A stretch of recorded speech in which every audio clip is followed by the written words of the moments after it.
So I've been tuning this car here for a little while today, and I mean it's nothing too crazy, right? I mean it's got a big turbo on it, the processless intake. It's got medium-sized cams.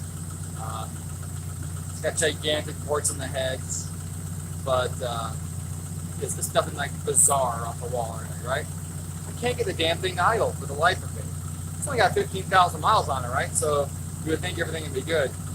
But it just surged and surged and surged, and I thought maybe it's the 1700s, you know, so I put a bunch of ethanol in it, and nothing changes. And, you know, 1700s on ethanol should have no problem.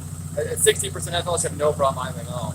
At 0% or 10% ethanol, yeah, a little funky idle here and there is understandable, but not when you're at 65%. So what the hell? So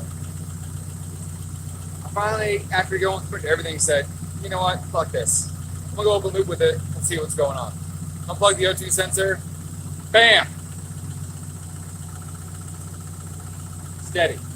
Let's check the air fuels. Let's see where they are now. 14.7, 14.8, 15.0, just right there in that range. Idling super clean. Plug the O2 sensor back in. It indicates 11.5 AFR. Pulls 25% fuel, and obviously the car falls on its face, and then all of a sudden it picks back up and rates 20% AFR, throws a ton of fuel at it, and the car sits there and surges and oscillates like crazy. Why? Because the O2 sensor's bad. 15,000 miles and the O2 sensor's bad. For the longest time I was stuck in the mind frame that, hey, it's only got 50,000 miles on it, it's got to be good, right? Well, I was wrong. The O2 sensor is bad. Put a new O2 sensor in it, good to go. So my short lesson is just this. Just because it has low miles doesn't mean that it's good.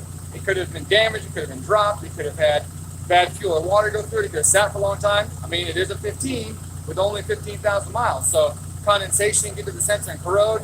All kinds of things can happen. So don't take anything for granted. Just remember that it's got this low mileage doesn't mean that it's good. My Corvette is a perfect example of that. It's got 42,000 miles on it. And every bump I hit sounds like the car's falling apart because the end links have gone bad. More than one, too, almost at the same time. So those things apparently are like a 30,000 mile disposable part. I didn't know that until after I got the car, and I'm like, what do you mean end links are bad? It's only got 40,000 miles on it. It's an O2.